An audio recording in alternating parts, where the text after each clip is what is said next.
Assalamualaikum warahmatullahi wabarakatuh. Nama saya Nadia Hana Zazkenisa. NPM saya 2022 1450 1704. Di sini saya dari kelompok 2 ingin menjelaskan apa itu pengertian dalam sosialisme. Sosialisme adalah serangkaian sistem ekonomi dan sosial yang bertujuan untuk mengurangi ketidaksetaraan sosial dan ekonomi serta termasuk ke dalam teori-teori dan gerakan politik yang terkait dengannya.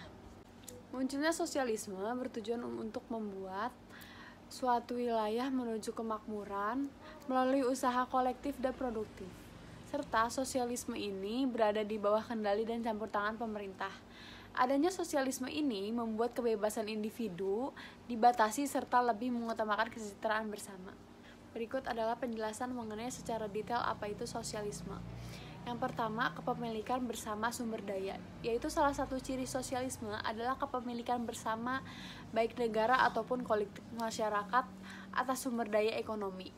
Hal ini bertujuan untuk menghindari akumulasi kekayaan yang tidak sama terhadap individu ataupun kelompok kecil lainnya. Yang kedua, yaitu distribusi kekayaan yang merata. Sosialisme bertujuan untuk mengurangi ketidaksetaraan ekonomi dan memastikan bahwa kekayaan dan sumber daya harus didistribusikan secara lebih merata di seluruh anggota masyarakat Indonesia. Yang ketiga, peran pemerintah yang kuat, yaitu dalam sistem pemerintahan yang kuat memiliki peran yang kuat dalam mengatur suatu ekonomi dan masyarakat tertentu, sehingga mereka terus mengontrol harga gaji dan produksi untuk mencapai redistribusi kekayaan. Yang keempat, ada tujuan kesejahteraan sosial, yaitu bertujuan untuk menciptakan sebuah kesejahteraan yang lebih tinggi bagi seluruh masyarakat dan termasuk ke dalam akses baik layanan kesehatan, pendidikan, maupun perumahan. Yang kelima, yaitu sistem ekonomi terpusat. Hal ini merupakan sebuah perencanaan sentral untuk mengatur suatu produksi atau alokasi sumber daya tertentu. Yang keenam, adalah penghapusan eksploitasi buruh, yaitu sosialisme yang mengutamakan hak dan kesejahteraan bagi pekerja.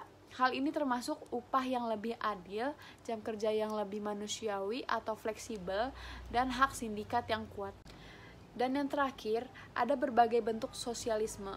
Ada beberapa bentuk macam sosialisme. Yang pertama yaitu sosialisme demokratis yang merupakan dianut oleh negara-negara Nordik. Yang kedua, sosialisme yang ilmiah berdasarkan hasil pemikiran dari Karl Marx.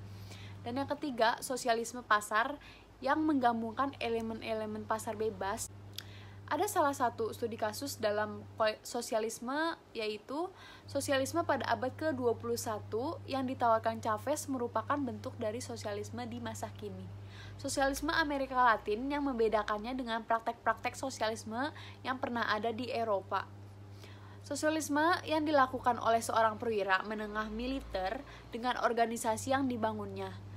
Dengan mengambil inspirasi dari tokoh perjuangan